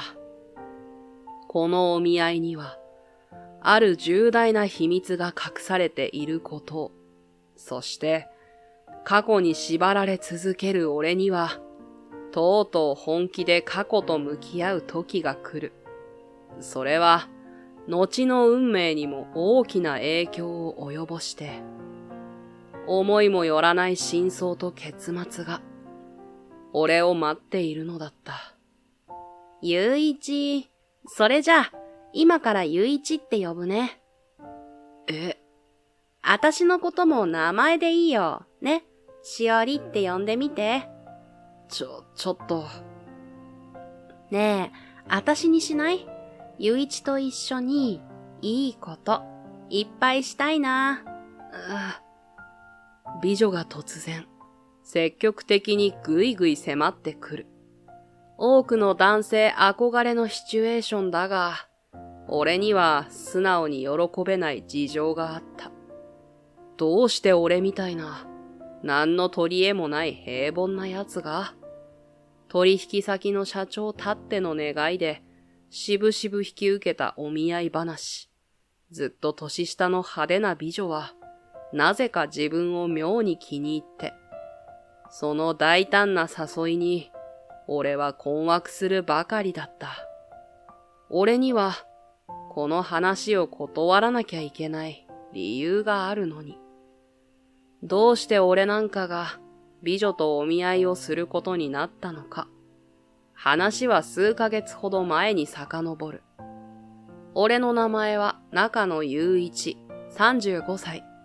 大手食品メーカーで営業をしている。成績は常に中の中。容姿にも目立った特徴のない、まさに平凡ど真ん中の男だ。中野さん、部長は今年で定年退職でしたよね。次の部長は誰になると思いますか？そんな後輩の言葉にも、俺は笑って答えた。少なくとも、俺じゃないのは確かだよね。と。自他共に認める。決して目立つポジションには立てない男。そんな自分が嫌で、ずっと変える努力をしてきたが、結果には結びつかなかった。だから最近は、少し諦め始めてしまっている。それが、俺という人間だった。だから、自分と正反対な彼のことは、初めて会った日から苦手だった。新林だ。みんな、よろしく頼む。俺たちの前で、堂々と挨拶をする。死者から栄転してきた人物。さぞ若い頃はイケメンだったろうと思わせる、俳優のような男前の40歳。それが、営業部の新しいトップに就任した、新林学だった。君は、中野くんというのか。はい。よろしくお願いします。本社では、何度も社長賞に選ばれたという、その輝かしい経歴から来る自信なのか、新林部長が放つオーラに、間近で声をかけられた俺は圧倒された。リーダーというのは、彼のような人こそふさわしいんだろうな。自分が持っていないものを、この人は、きっと全部持っているんだ。俺は新林部長に少し憧れの気持ちすら抱いた。そして、この人のもとで、頑張っていこうと、決意した。次の瞬間だった。その気持ちが、粉々に砕かれるのは、役職は？いえ、何も。何も？はい。急な質問に困惑していると、部長はタブレットで何かを調べ始めた。そして、顔を上げると、その顔には、明らかに、先ほどまでとは違う感情が浮かんでいた。なるほど。確かにこの成績ではな。それは落胆ではなかったかと、俺は思っている。いい年をして、若手にも成績で負ける万年平社員。こんな人間が部下になって、部長はがっかりしたのだ、と。努力はしています。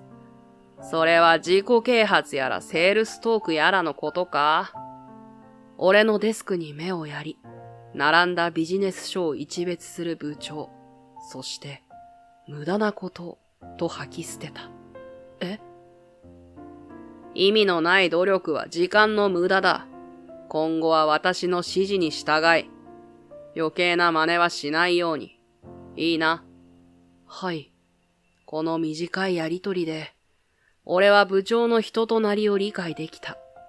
上から目線で傲慢な、嫌な上司の典型。自分が優秀なエリートだから、できない人間は見下すような性格なんだ。そして、俺の日常は彼によって一変した。中野、今からこのリストの順に営業をかけてこい。ですが、さっき外回りから戻ったばかりで。それで何か成果があったか？一件も契約が取れず、ただ時間を浪費しただけだろうが。そんな。もういい。早く行け。今日中にすべて回るように。はい。ある日は大量の営業先を一日で回るように。ある日は膨大な過去の書類をまとめるように。またある日などはいつ使うかわからないプレゼン資料を短い締め切りで何個も作成するように。俺は部長から一人だけ異常な量の仕事を命じられるようになったのだ。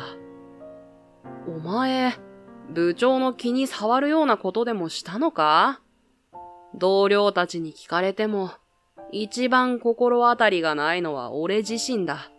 そのうち疲労困憊して、ケアレスミスを連発するようになったが、そんな状態になっても、部長は俺を許さなかった。やり直しだ。早急に修正して、二度と同じミスをしないように。それと終わり次第、このリストの企業に。なぜですか？なんだと？限界を迎えた俺は、こんな仕打ちをする理由を尋ねた。どうして部長は、こんなに自分を目の敵にするのか、と。それに対しても、部長は冷淡に答えるだけだった。黙って指示に従っていればいい。それが嫌ならやめることだな。ああ、本当に、その日のうちにでもやめてしまおうかと思った。そうしなかったのは、俺にもまだ、これ以上こんな人の言いなりになってたまるか、というプライドが残っていたからだった。そして、偶然とは不思議なものだ。ここで会社を辞めていたら、お見合いの話が来ることもなかったんだから。ある日のことだった。仕事中に突然、社長秘書だという女性がやってきて、彼女は俺に、社長がお呼びですと言った。どうして？理由はわかりませんが、早く行った方がいいですよ。社長気が短いですから。はい。ただの平社員を、どうして社長が呼び出すんだ？そんな疑問を抱きつつ、ともかく早足で社長の元に向かった。そして、ビクビクしながら、社長室に足を踏み入れると、やあ、君が中野くんか。さあさあ座って。いやー、よく来てくれたね。俺は満面の笑みを浮かべる。とても上機嫌そうな社長に迎えられたのだった。実は君に見合いの話が来ていてね。俺がソファーに腰を下ろすなり、そう唐突に切り出す社長。こちらが固まると、社長は事の経緯を説明してくれた。実は先日の会食で、取引先の社長である山田くんに頼まれてね、あちらの女性社員に、君と見合いをしたがっている子がいると。娘のように可愛がっている子だから、ぜひ望みを叶えてやりたいと。そういう事情なので、引き受けてはくれないだろうか。もちろん、わかりました。行きますと即答できるはずもない。相手の女性社員に全く心当たりがないから。なぜ自分が名指しされるのかもわからないから。それに、今は仕事が忙しく、お見合いなんて、そんな余裕は、実際。俺は以前と比較にならないほど忙しかった。もちろん、それは新林部長が上司になったから。相手の女性には申し訳ないが、お見合いで休日が潰れるくらいなら、少しでも体を休めたかった。けれど社長も、一歩も譲ろうとしなかった。先方はお得意様で、山田くんとは個人的にも懇意なんだよ。私の友情を守ると思って。どうか引き受けてくれないかな。断ることは許さない。そんな威圧感を放ち、社長はずいっと顔を近づけてきた。俺はもうテーブルの下でガクガク足が震えるやら、断ろうにも声が出ないやらで、はい。コクコクと何度も首を縦に振るしかなかったのだった。そうか、引き受けてくれるか。いや、助かるよ。そう言って、すぐに最初のニコニコ顔に戻る社長。そして、一枚の写真を差し出してきた。相手の女性だ。名前は、そうだ。しおりさんと言ったかな。写真を見て、俺は言葉を失った。金色に近い髪色で、派手なメイクをした若い女性。これまた派手なネイルで、こちらに向かってピースサインをしている。いわゆるギャルと呼ばれるような、いかにも明るい性格の美人が写真には写っていたのだった。ますます、どうして自分なんかを指名したんだ？それに、このタイプの女性には、なるべくなら関わりたくない。そう思う理由が、俺にはあった。社長、申し訳ございませんが、このお話は、俺は会社で立場が悪くなるのも覚悟で、社長に切り出した。ところが、私だ。例の話、彼も喜んで引き受けてくれたぞ。なんと社長はすでに先方へ承諾の電話をかけているではないか。こうして俺は、お見合いに参加せざるを得なくなってしまったのだった。そして、あっという間にお見合いの前日。これで何度目なのか、仕事中にこっそり写真を取り出して眺める。見れば見るほど、どうして自分なのか、という疑問でいっぱいになる。御堂しおりさんか。名前も聞き覚えがないんだよな。きっと同姓同名か何かで、間違って俺を指名してしまったんだな。顔を合わせたら、さすがに本人も気づくだろう。その時はどうせ、向こうからお断りされるだろうし、それを口実に帰ってくればいい。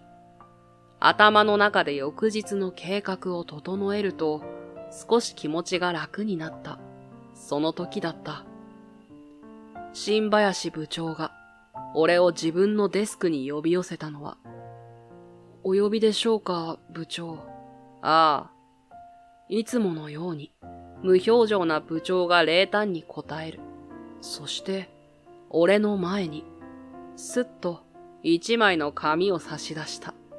そこには、辞令の文字があった。君には移動してもらうことになった。詳細はそこに書いてある。震える手で辞令を受け取り、書いてある文字を読む。そこにあったのは、俺を系列の工場に出向させるという内容。つまり、事実上の左遷だった。どうして？それが最善だと判断したからだ。もう戻っていい。お前の顔はもう見たくない。とでも言わんばかりに。部長は手元の資料に目を落とし、二度と俺の方を見ることはなかった。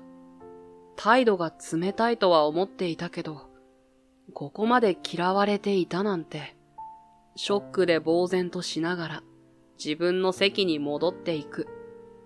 そんな俺の背中に、部長はさらに驚きの言葉を投げかけた。そういえば、見合いの話があるようだが。どうしてそれを？まだ早いんじゃないか、中野には。自分の仕事も満足にできないうちは。だが、これで話も流れるだろう。相手の方からな。よかったな、と。背後で部長が笑っているような気がして、俺は振り返ることもできず、足早にオフィスを飛び出した。どうして俺なんだ？ひどい仕打ちに対するショックと部長への怒り。俺は頭が真っ白になり、思わず廊下にしゃがみ込んだ。これで破談は確実だな。ある意味、それは俺の望み通りだったが、素直に喜べない自分がいるのも、また事実なのだった。そして話は戻り、今日、俺はお見合い相手の御堂さんと会場の高級料亭で対面した。ねえ社長、なんか堅苦しくない？私は居酒屋とかでもよかったんだけど。まあまあ、しおりちゃん、こういうのは形が大事だから、ね。山田社長とフランクに話す御堂さん。写真よりさらに派手で、いかにも今時のギャルという雰囲気。加えて、写真よりずっと美人でもあったけど、さっさと事情を話して、ここから立ち去ろう。そう考え、俺は自分から彼女たちに切り出した。申し訳ございません。今日は、お断りするために参りました。いきなり頭を下げられ、二人がポカンとする気配が伝わってくる。それに構わず、俺は続けた。実は昨日、異動の辞令を受けました。はっきり言うと左遷です。こんな人間は、せっかくのお話にふさわしくないと。ですから、目線を床に向けているので、御堂さんの表情は見えない。けれど、きっとがっかりしているだろうと思った。わざわざお見合いを希望したのが、左遷されるような男で。ところが、彼女の予想外な言葉で、俺は思わず頭を上げた。私別に気にしないけど。え？左遷だっけ？そういう難しいのバカでわかんないから。なんか悪いこと？しおりちゃん、左遷っていうのはね。山田社長が説明をして、御堂さんがふんふんとうなずく。今度こそ、彼女も諦めるに違いない。そう思った時だった。社長、ちょっとこの人と二人にしてもらっていい？いいけど、あんまり失礼のないようにね。はーい。御堂さんの言葉で、山田社長が部屋を出ていく。そして、俺たちは、あっという間に二人きりになってしまった。ねえ、なんて呼べばいい？唐突に話しかけられ、声の方を向いてぎょっとする。その大きな瞳で、御堂さんがじっと俺を見つめていたからだ。中野さんって、なんかこう、仰々しいじゃん。もしかして、よそよそしい？そう、それ。よそよそしいも何も。俺たちは、さっき会ったばかりなんだが。ゆういち、それじゃあ、今からゆういちって呼ぶね。私のことも名前でいいよ。ね。しおりって呼んでみて。ちょっと。さすがはギャル。人と距離を詰めるのが早い。というか、少し早すぎないか？物理的にも、御堂さんはテーブルを越えてぐいぐい迫ってくる。もう少しで、お互いの体が密着しそうなほどに。ちょっと待って。ねえ、私じゃダメってこと？私は気にしないけど、地方に飛ばされるとか。それは、ふと見れば、彼女はお見合いにしては妙に露出度が高い。丈は短く、胸元も開いたワンピースを着ていて、俺は慌てて目線を上にそらした。どこ見てんの？ゆういち、ウケんだけど。だって、とにかく一旦離れて。ねえ、私にしない？ゆういちと一緒にいいこといっぱいしたいな。心臓はバクバクで、顔は燃えるように熱い。もう限界だと目をぎゅっと固くつむった。その瞬間。ゆういち、何想像してんの？ごめん。いいことってのはデートとか、一緒に遊んだりしないうちから、なしだって決めつけんのは早いんじゃないってこと。からかわれた。そう気づいた途端、今度は恥ずかしさで顔が熱くなる。俺も俺で、何を本気にしているんだ。こっちは35のおっさんで、彼女は10歳も年下なのに。人違いじゃないんですか？何のこと？てか敬語。よそよそしいでしょ。友達なのに。友達？そう。私たち、とりあえず友達ってことで。ニカッと笑い、御堂さん、しおりさんが手を差し出してくる。俺は迷った挙句、その手を取った。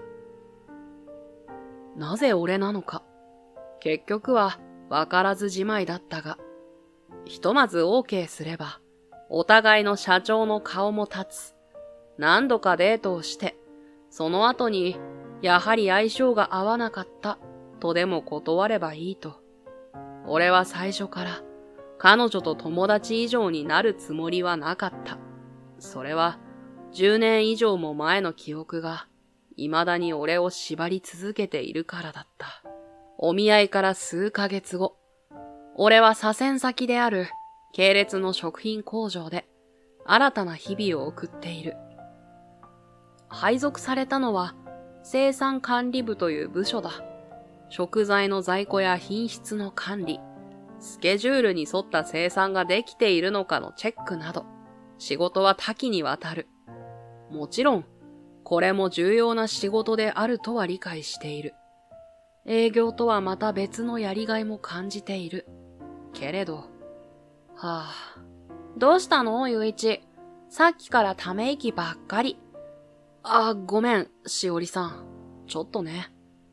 しおりさんが隣にいるのに、うっかり気を抜くと、彼女の前でも上の空になってしまう。なんかあった？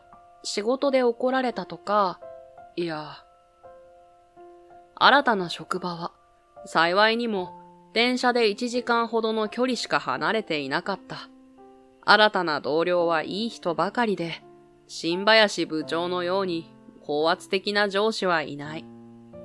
のびのびと働きながら、着実に仕事を覚えている最中だ。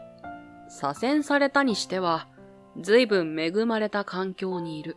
それなのに、本社のことばかり考えているのは、まだ営業に未練があるからだろうか。元気出して、ゆいち。疲れた時は甘いものでしょ？いや、疲れてるわけじゃ。じゃあ、私が食べたいからでいいや。クレープ食べよう。ね。ちょっと。ぐいぐい俺の手を引き、目の前のクレープ屋に駆け出すしおりさん。少し強引なところはあるけど、決して悪い子ではない。ねえ、ゆいち。来週はどこ行こっか？ごめん。来週の土日は予定があって、工場で使っている食材がどんな場所で生産されているか見に行きたいんだ。何それ。私と遊ぶ方が楽しいでしょう、絶対。楽しいとか、楽しくないとかじゃなくて、こういう部分もあるけど、基本的に気遣いができる優しい子だ。しおりさんと一緒にいると、小さな悩み程度はいつの間にか吹き飛んでいる。正直、彼女の隣は居心地がいいとさえ。休みの日にデートを重ねるたび、そんな思いが強くなっていく。だからこそ、ちゃんと答えを伝える時が迫っていた。君とは、この先には決して進めない、と。ある日の休日、珍しく自分からしおりさんをデートに誘って、一日を一緒に過ごした後、俺は彼女に切り出した。デートはこれで終わりにしないか、と。ポカンと、しおりさんが口を開けて固まる。今は仕事を覚えるのに手一杯で、君のことを考える余裕はないんだ。それって、私が邪魔ってこと？そうだよ。どうにでもなれと、俺は理由を並べ立てた。仕事のことを考えているとき、電話やメッセージが来ると集中できないし、次のデートはどこに連れて行かれるのか気になって仕事が手につかないし、それから、とにかく君がいたら仕事に集中できないんだよ。ゆいち、ポカンとしながら、しおりさんは最後まで聞いていた。泣くのか、怒るのか、そのリアクションを俺は言い過ぎたかもしれないと、少し後悔しながら待った。ところが、しおりさんは照れたように笑った。そして、俺をドキリとさせる言葉を放つのだった。本当に私が邪魔なくらい考えてくれたの？私のこと。ドキリとしたのは図星だったから。俺はずっと彼女と一線を引いて接していた。なるべく彼女のことを考えないように、間違っても好意など抱いてしまわないように。ねえ、私、ゆいちのこと好きだよ。結構本気で。ダメだ。どうして？もしかして他に好きな人がいるとか。そうなの？それは、その通りだ。いや、正確にはいた。もう会うこともない女性を、俺は未だ吹っ切れずにいるのだった。ゆいち。そのあだ名も、最初に呼ばれた時はギクッとした。同じだったのだ。かつての恋人が、俺のことを呼ぶ時のあだ名と。多分、一生忘れられないんだ。だから無理なんだよ。別の人を好きになるなんて。彼女は、もうこの世にはいないんだから。その事実を思うたび、胸にズキリと痛みが走る。もう二度と会うことができないけれど、その姿は、今でも鮮明に思い出せる。上野あかり。それが、結婚の約束まで交わした。俺の亡き恋人の名前だ。ゆいち、クレープ食べよう、クレープ。彼女も大の甘いもの好きで、俺はよく食べ歩きに引っ張り回されたものだった。高校のクラスメートで、大学も一緒。派手な容姿と明るい性格が、ちょうどしおりさんとそっくりで、地味を体現したような俺は、よく周囲になんで付き合うことになったのと、不思議がられたものだった。ほんと、不思議だよな。地味だし、別に頭も良くなかったし、俺なんかのどこが良かったんだか。そう自虐するたびに、あかりは怒った顔をした。私が好きになったんだから、それでいいの。と。それが嬉しくて、俺は何度も同じことを聞いた。見た目で誤解されやすいけど、優しくて気遣い屋だったあかり。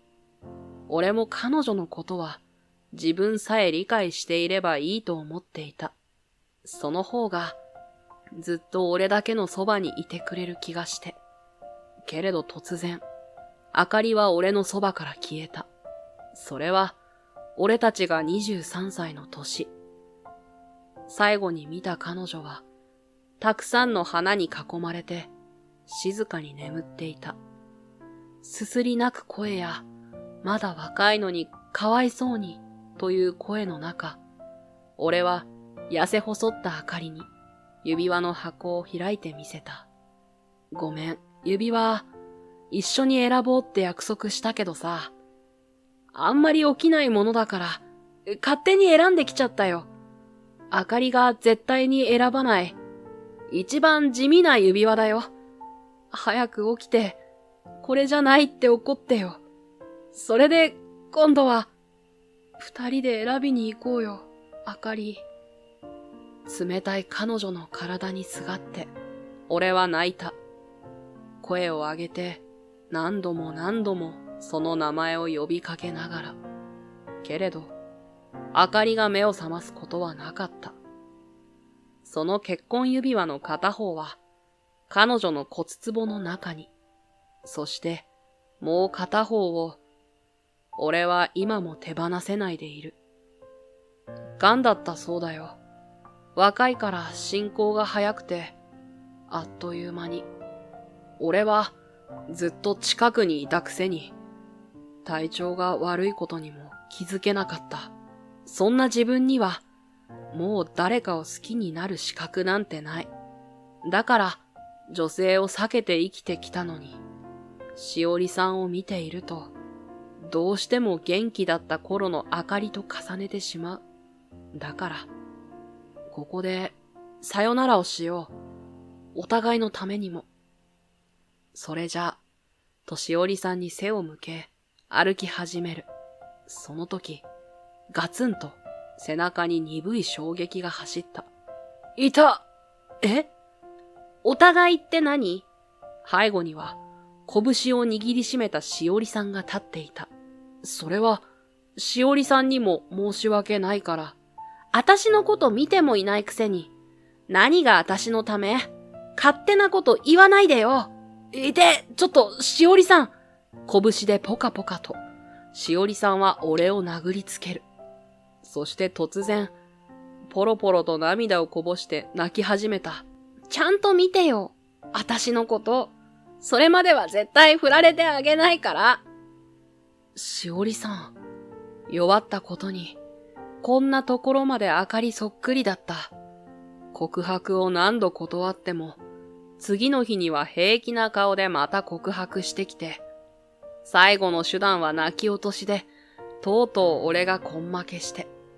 一体、俺なんかのどこが良かったんだか。優しいところ、本当は甘いものが苦手なのに、私に付き合ってくれてるでしょ？俺のつぶやきに、しおりさんが即答する。あかりは結局、最後まで教えてくれなかったけれど、彼女も同じことを思っていたんだろうか。バレてたか。ちなみに他には？教えない。知りたかったらちゃんと見て。まっすぐな強い瞳で、しおりさんが訴えてくる。あかりにはなかった彼女だけの表情。それに気づいたとき、初めて彼女自身と向き合った気がした。わかったよ。本当？俺がうなずくと、しおりさんは子供のようにはしゃいだ。かわいい。そんな感情が自然と胸の奥から湧いてきた。はは、危ないな、これは。泣いたらお腹空いちゃった。何か甘いもの。ゆいちが好きなもの食べに行こう。いいよ、甘いもので。付き合うよ。やっぱり優しいね、ゆいち。しおりさんが満面の笑みを浮かべて振り向く。この笑顔のためなら胸焼けくらいなんともない。そう思いながら、俺は彼女の後ろを歩くのだった。この日を境に、俺としおりさんは急速に距離を縮めていった。彼女の思いに応えることはできないが、仲のいい友人として。新しい上司がマジで厳しいの。なんか、私にだけ当たりきつくないって感じで。わかる。俺も部長が変わった途端、仕事に行くのが憂鬱になっちゃって。それなぁ。ずっと溜め込んでいた思いも、しおりさんになら打ち明けることができた。一緒にいると、心が休まり、そして何より楽しい。俺にとって、彼女はそう言える存在になった。今の職場は好きだよ。仕事はやりがいがあるし、いい人ばっかりだし、いっそ、ずっとここにいたいなって思う時も、変かな。左遷されてきたのに。変じゃないけど、ゆいち、あんま嬉しそうじゃないね。違ったらごめんなんだけど、なんか、もやもやしてるんじゃない？例えば、言いたいのに言えないことがあるとか。それは鋭い指摘だった。俺が抱いていたモヤモヤを、しおりさんはピタリと的確に表現してくれたのだ。コストの無駄が、今より削れるところがたくさんある気がして。それ話してみたら？仲間の人に。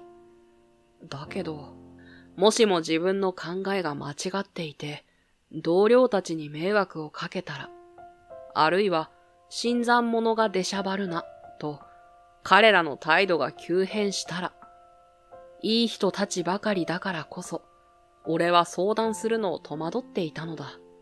ところが、しおりさんは、それさえも笑い飛ばしてくれた。大丈夫だって。ゆういちが頑張ってるの。一番見てるのは仲間の人じゃん。絶対聞いてくれるって。それに、ゆういちも信じてあげなよ。みんなのこと。あ、しおりさんの言葉に、俺は目の前の霧が晴れた思いだった。居心地のいい職場なのに、どこか自分の居場所ではないと感じていた理由。それは営業として本社に戻りたいからではなくて、俺が同僚たちを心から信頼していないせいだったのか。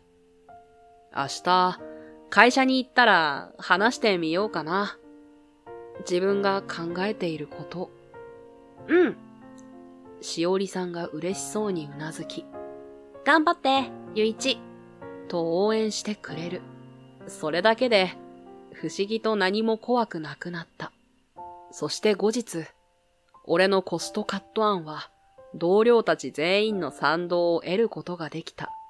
さらなる意見まで求められるようになり、同僚たちとの距離も縮まって、ようやく俺は、本当の意味で再スタートを切れた気がしたのだった。もちろん、しおりさんのおかげで。そんな出来事もあって、しおりさんの存在は、俺の中でどんどん大きくなっていった。ところが、俺は想像もしていなかった。御堂しおりという女性が、本当はどこにも存在しないことを。この頃、俺としおりさんは平日にも会うようになっていた。その日は、しおりさんの会社近くで待ち合わせして、一緒に食事をして、食事を終えると、しおりさんは、会社に用があるからと、先に店を出た。すると、その直後だった。あれ？しおりさん、忘れてるじゃないか。テーブルの隅には、彼女が使っているスマホ。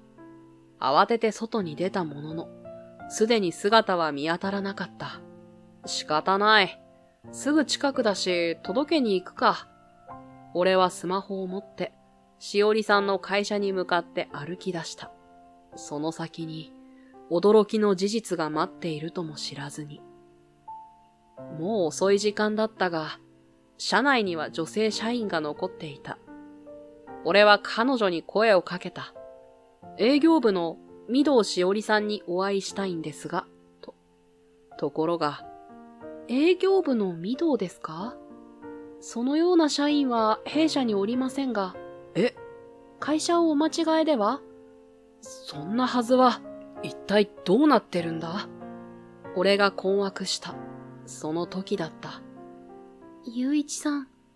別の女性の声で、背後から声をかけられる。そこにいたのは、しおりさん？スマホを、やっぱり持ってきてくれたんですね。ありがとうございます。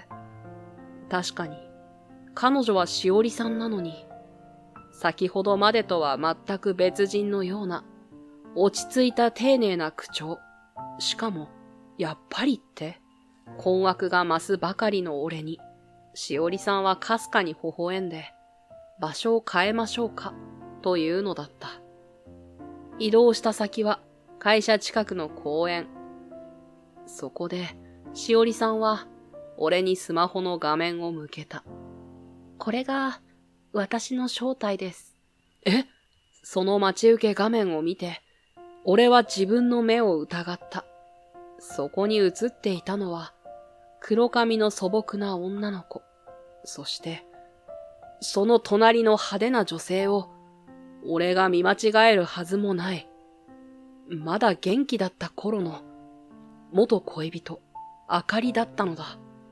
どうしてあかりと、しおりさん、君は何者なんだ？私はしおりですよ、ゆういちさん。覚えていませんか？え？彼女は微笑んで、本当の名前を名乗った。自分は、上野しおりだと。上野って、まさか。思い出してくれた？私、しおりだよ、ゆういちくん。ああ、君だったのか、しおりちゃん。雄一くんと呼ばれた瞬間、はっきりと思い出した。あかりの実家を訪ねると、いつも恥ずかしそうに隠れていた小さな女の子、あかりと10歳離れた妹のしおりちゃんのこと。しおりちゃん、どうして？わざと忘れていたんです、スマホ。雄一さんならきっと届けに来てくれるだろうなって。その時に本当のことを白状するつもりだった。そう言って、彼女は明かすのだった。御堂という偽名を名乗ってまで、俺に近づいた理由を。御堂は母の旧姓です。山田社長にも口裏を合わせてもらいました。上野ではすぐに私だと気づかれてしまいそうだったので。どうしてそこまでして？わかりませんか？え？私の初恋だったんです。よくお姉ちゃんが連れてきていた、私にも優しくしてくれるお兄さんが、会社同士が取引をする中で、俺が取引先にいることを知った。そこで、普段から気にかけてくれる社長に頼み、お見合いをセッティングしてもらった。俺とは面識がない、御堂しおりとして。そこまで明かされて、まだ俺には疑問が残っていた。その、まるで明かりみたいな髪の色や派手な格好は、もともと好きで？まさか、私は昔からお姉ちゃんと好みが真逆でしたから。でも、雄一さんはこういう女性が好きなのかなって、ギャルっぽい喋り方も勉強したし、初めてネイルサロンにも行っちゃいました。全部、雄一さんの恋人になりたかったから。その一言に、彼女がここまで手の込んだことをした理由が詰まっていた。お姉ちゃんのことを好きでいいから、私があかりお姉ちゃんの妹として現れれば、それ以上には見てもらえないと思ったんです。お姉ちゃんとは関係なく、私は私として、雄一さんに好きになってもらいたかった。お姉ちゃんのこと好きでいいから、でも、私のことも見て。とうとう、その目から涙が溢れた。声を上げて、しおりさんは子供のように泣きじゃくる。そんな時でも、俺はあかりのことを考えていた。しおりちゃんを泣かせてしまって、あかりは怒るだろうな。そして、きっとこういうはずだ。男なら責任取って泣き止ませろ、と。見てるよ、しおりちゃん。え？しおりちゃんが息を飲み、ぴたりと涙を止める。俺が急に抱きしめたせいだ。少し前から、君のことばかり目で追ってる。どうしても目が離せなくて、困るくらい。多分、しおりちゃんが思ってるより、ずっと君のことを見てる。雄一さん。もうごまかしが効かないほど、俺はしおりちゃんに惹かれていた。彼女が誰でも、どんな見た目や喋り方をしていても関係なく、君のことが好きだと、今ならはっきりと言える。今度、あかりのお墓参りに行くよ。一緒に来てくれる？しおりちゃん。はい。ちゃんと報告しないと。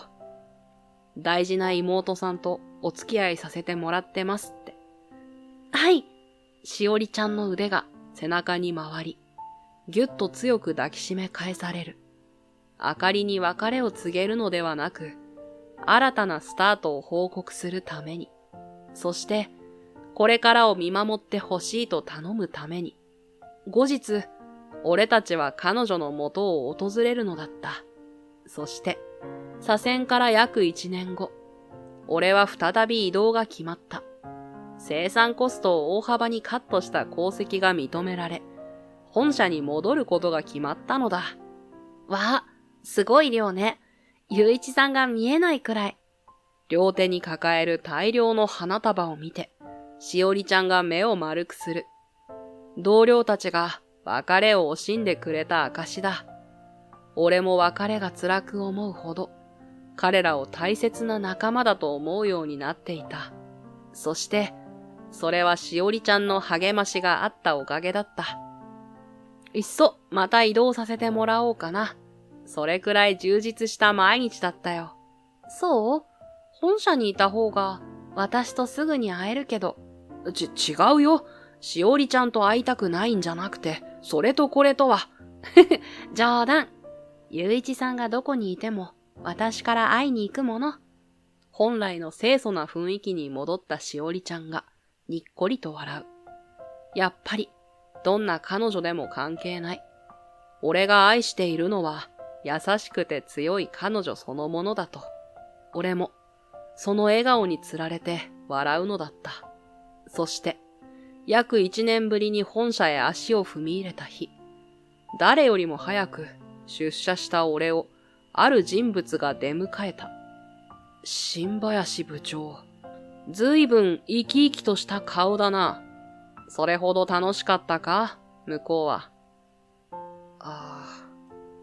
傲慢な上から目線は全く変わっていない。俺は次に続く言葉に身構えた。またこき使ってやる、なのか、すぐに別の場所へ左遷してやる、なのか。